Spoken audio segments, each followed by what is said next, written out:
So it's my final day in Rome by myself before my mom comes, and I'm going to walk around today and just do some final things in Rome, see some things, see where I end up, maybe do some shopping. I don't know, but I thought it would be fitting for one of my final vlogs here to do it when I'm out.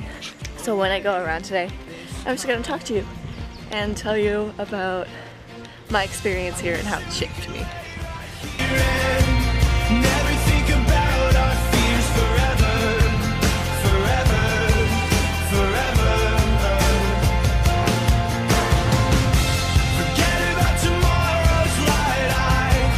So it's a lot hotter today than I was expecting, but like a true Italian, I'm not taking off my coat. I have to say the facade of St. Peter's is probably one of my favorite things to just sit and look at. I absolutely love this piazza. Even though I don't really go into the church or anything or go through Vatican security, I always really enjoy just coming to the post office to send postcards. It's supposed to be a lot faster. I always feel like more like an Italian, given that I'm going the opposite direction of all the other tourists. I thought this was the most suiting place to talk about one of my first transformations here, about spirituality. Between my Roman Catholicism class and my writing class, and just, you know, our own study trips and me traveling on my own or with friends, I've probably seen a good 50 religious faces, most of them, you know, Catholic churches. When I went to Assisi, I had a very interesting experience there that I'll talk about in the vlog for that, but I realized I'm not Catholic. You know, for the last couple of years in college, I've, you know, really developed into my personal beliefs, and I realized these are my personal morals. They don't necessarily fall in sync with religion, though Natalie introduced me to Unitarian Universalism, and I have to say I absolutely love that faith. And through campus ministry, when I was a companion, you know, we had to do our spiritual journeys. I recognized I had a faith, but I wasn't necessarily religious. Here, I've come to accept that I am a spiritual person. You know, I believe in, you know, the connection of humanity, and I love everyone, and I have so much respect for other people and other people's views and perspectives, and I think we should all just accept one another. And I'm not Catholic anymore. I'm not Christian.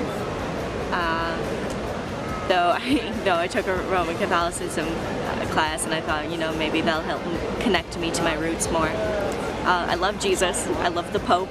I think they are amazing teachers to teach us, you know, how to be moral people and virtuous people. But I've really come into my own in terms of what I believe in and how I accept other people. Yeah, so I'm a spiritual person. I recognize that.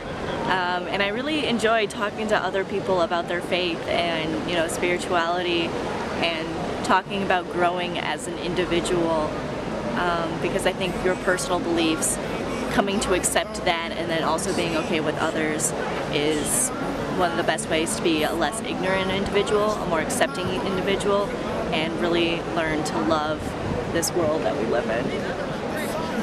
I know, cheesy. In the beginning of the semester, I was uncomfortable going into churches and, you know, Loyola pressuring us to pray or, you know, be Catholic and practice. And Assisi was the first time that I went to a Mass and I didn't participate myself.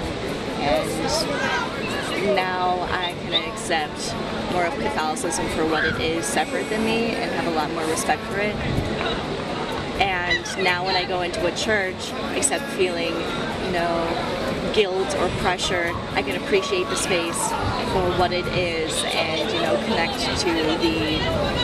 to it individually outside of, you know, the religion. Now I just want to learn more about other faiths. I learned more about Islam from my Greece and Turkey trip. I went to the synagogue in the Jewish ghetto and I learned some. And, you know, there's a lot I don't know about other people. And who's to say that, you know, what I practice is the best way or the right way? Everyone might feel their way is the best way or the right way, but how do you know unless you learn about something new? I'm getting some weird look from tourists and Italians because I'm just sitting here talking to a camera instead of, you know, pointing my camera at the big church in front of me. Okay, I don't know where I want to go next, so we're just gonna walk and find out.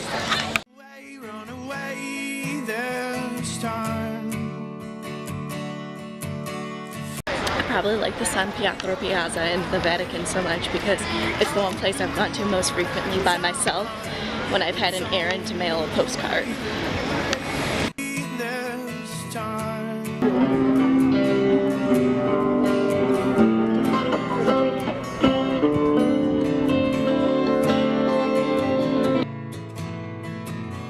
One of the things I love about this city is how walkable it is. I can walk from, you know, the Vatican to Cavour in just like 10 minutes. I can walk from Cavour to Navona in another 10 minutes. And then just from there, it's boom, boom, boom. I also love how you run into things. You run into history and beautiful pieces of art and architecture here. Like, whether you're walking around with a destination or not in mind, you're bound to like run into something historical and important and beautiful. You know, going out at night. Oh look, there's a place, you know, Julius Caesar was murdered. Oh look, there's a Barberini fountain. Oh look, there's a relic of a saint. Oh, it's a skull. Just those kind of things. You don't get that in America. You know, having an ancient 2000 BC, you know, column, and then a Baroque church, and then a modern art gallery, you know, all in the block of each other. I'm gonna miss that. Honey, let me look in your eyes. Oh, they burn like fire. But don't look away, look away. So this is probably the place where I'm gonna get the most privacy here because not many people come down here. There's a bike path. Sometimes people run here along the Tiber River. There's more boats out than there were before because now it's spring and we're getting into the warmer season and less rain. One of the other things I love is that I found a new sense of freedom here, and it's not just because I can do more of what I want because I'm considered an adult at 20 instead of, you know, 21. But that's besides the point. I love the freedom of travel, being able to go where I want to go, you know, anywhere reasonably. It's amazing. I realize I'm a lot more confident than I believe. You know, as soon as you get lost and you find your way around and figure out a little bit of the language to get you by, it gets a lot easier. And I realize, you know, I can do it. I can do it on my own. I mean, yeah, it's nice with friends sometimes, but like today, I can just, you know, take a trip down here and not worry about anything. I'm a lot more confident as an individual now. I can go anywhere in the city and I don't feel threatened at all. Though, I mean, I might not have gone to the neighborhoods where I might have felt that way. Overall, I think Rome is a lot safer than Chicago. I don't worry about getting mugged or anything. The only thing I'm really conscious of is, you know, careful of pickpockets. But, you know, if I'm walking around myself, I'm okay. And I feel a lot better going out at night. I mean, I go with a group of people, but Rome is pretty empty at night, you know, just like downtown Chicago, you know, Millennium Park and such. I also like the freedom of time. Everything is slower pace here, and at first that was a pain because I'm like, let's get moving, I want to get places. But now it's just like, I'll get there when I get there, I'll enjoy the journey on the way. You know, it's not the destination, it's the traveling, it's la-di-da. The Italians are slower pace, they don't run on a schedule, the buses certainly don't. And I've come to really enjoy that. I enjoy sitting down and eating dinner, talking to people, and not feeling rushed out of the restaurant. It's now a habit now that I might get in trouble in the United States, given that an hour's gone by and I've only had half my meal. A lot less stressful, and you know, there's more wiggle room in your time, and I feel a lot less tied down. And that also has to do with technology. I go out and I'm not connected to anything. Right now I have my burner phone just in case, you know, I need to call someone in an emergency and to see where people are going to dinner later. But besides that, I don't have a way of talking to anyone. There's no one bothering me while, you know, I'm experiencing the city. And that's a great, great sense of freedom. to do. So then I said, Matt, you just gotta get back to those nights where you sat on the causeway. Even though you have to pay for water here when you go to a restaurant or anything, it's really nice how accessible water fountains are in this city. Like, I have my collapsible water bottle and it's the best thing, so I don't have to lug around my big one, especially if we're going out for a longer trip. It's something, you know, Chicago, you shouldn't base that. Even though I don't know if I would trust that water. Chicago should also embrace the piazza. It's such a nice, like, chill community space and a way of slowing down. So we're in Piazza Cavour, which is probably the piazza I've gone to the most frequently because it's where I pick a bus. And I've spent a lot of time here waiting around for buses or waiting on buses, except I never spend a lot of time in the piazza itself. And it's I think it's one of the nicest ones because it has a lot of benches that most piazzas don't have and a lot of green space and trees. The building here is some kind of business building. I think it used to be the judicial building.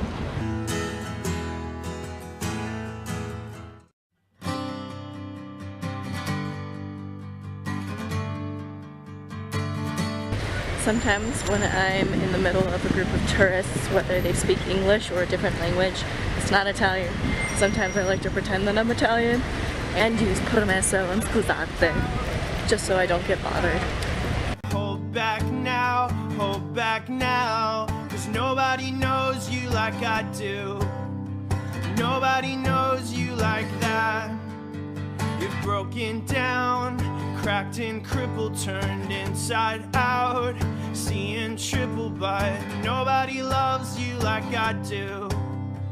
Nobody loves. One of Rome's only disadvantages is, well, besides the bus system, is how dirty it is. It could be so nice and beautiful and quaint and highlight its best features if it would just, you know, clean up some of the side streets. Since I've been here, I've definitely become more open-minded, whether it's accepting, you know, other people's perspectives and beliefs, because I've socialized with a lot more people and met a lot of different individuals with different perspectives. I'm more accepting of that. I'm more open to trying new things too, things that I wouldn't have done before, and now I do. A lot of the time because those individuals have shown me them, whether it's going out to a new place or, you know, going into a synagogue or mosque or something. There's a whole big world out there that I don't know, and why should I stick to the things that I know? There's so much more, so much more. I like going down different paths now and trying new things a lot. Do I still like, you know, the same comforts and, you know, finding something familiar? Definitely finding something familiar has helped me adjust to this environment, but now I just like, you know, trying out new things and going new places.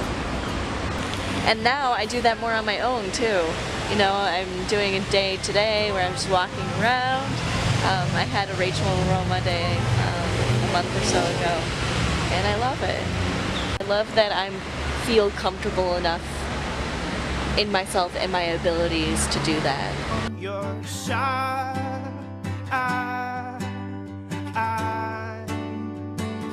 I'm on your side.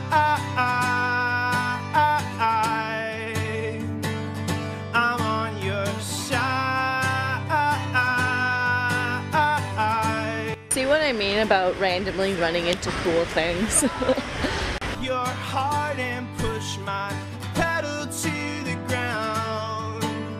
We're chasing the horizon. So I'm not going to sit down for this one because it's best represented probably by me moving, because I've been traveling and there's so many more places that I've seen now, and then I can see myself staying for extended my own time. I always see myself traveling now, and that's definitely where I'm going to save most of my money. I don't need a lot of things. I don't need a big house. I don't need anything. I just want to go visit places, see and experience new things, and learn new things from new people. And I know with not just me and with other people, you know, they left their towns, go to college somewhere so they wouldn't be trapped in their town and be there and grow up there and get a job there and have babies there. and start the next generation there. And you know, before I was one of those people that wanted to, you know, stick by home, go to Chicago. I mean, I love Chicago. Go to school and then go back to the burbs and teach. And I still want to do that. I still want to give back. It's just, I don't know, like down in the same place anymore. We definitely need some in the United States because I really haven't experienced much of the United States. Like there's something better that, you know, I want to settle down. I still want to be able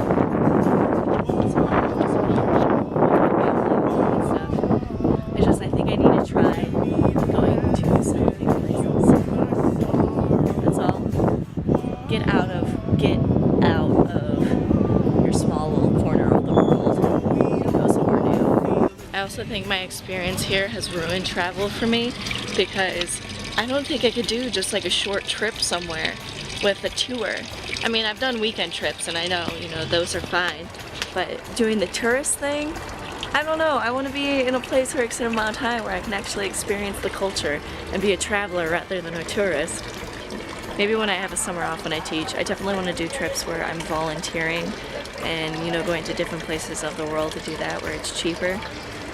But I think I would like to go somewhere for like a month, say, since I have that summer break.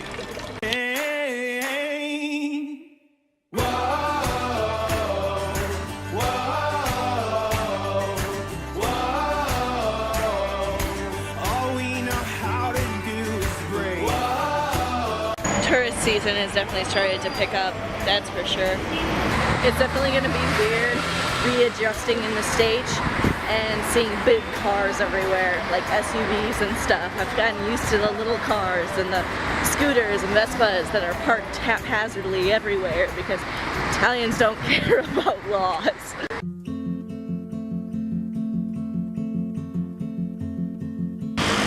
So I need to go to the bathroom now. That's one thing about Italy. There's not super accessible bathrooms everywhere. Or if you can find that one public bathroom, you have to pay for it.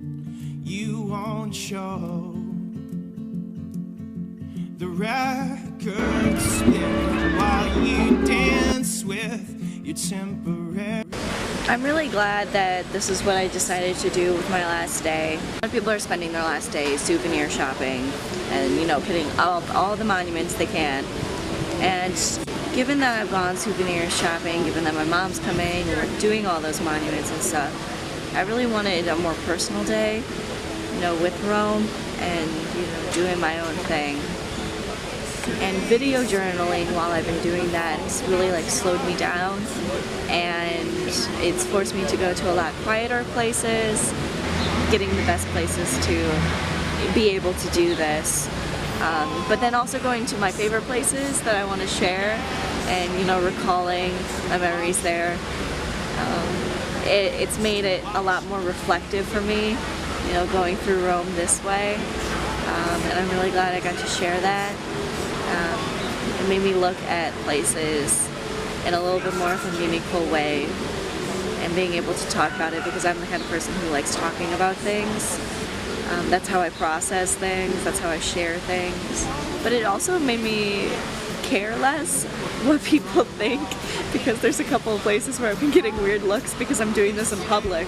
Like, because who does this in St. Peter's Square or Castel San Angelo or in the square of Trastevere? Trastevere is one of my favorite neighborhoods. It's the coolest one I think to hang out in. It's like small, it's got a lot of streets though. There's a lot of people my age here because it's near John Cabot University. And on one side, you know, there's a lot of nightlife, a lot of young people, but on the other side, there's the more quaint, quieter, tranquil, Italian local side. You know, lately I haven't been carrying around my camera as much because I really wanted to enjoy my experience for what it is. Sometimes when you have a camera, experiences become disposable. You know, you take a picture, take a video there, and you know you're done. But when you don't, when you remove yourself from that, you have to really immerse yourself in the environment, look at things, and sear it into your brain if you want to remember it. So I definitely, my perspective on what a camera's for has changed. It's not for making an experience, of course. It's capturing one, and you know, going to places and taking a picture. That's not worth it. You need to appreciate the space for what it is. And so when I go to a place now, you know, I walk around, I see something, and I see something I want to take a picture of, because it's a way of reflecting how I'm seeing things and what I'm experiencing. If I take a picture, it's like 2 seconds of a picture, a minute of just looking at it, you know? That kind of ratio. And I'm really glad that I decided to do some video, because there's some things you can't capture in a picture, like, you know, the motion of the city. There's so much movement, and that's part of the reason why it's beautiful. I'm starting to sound really sappy and sentimental. Oh my gosh. Words are on the wall and you can't find your fire escape. Trastevere has the worst cobblestone. It's messed up my shoes, the heels of my shoes, and my feet.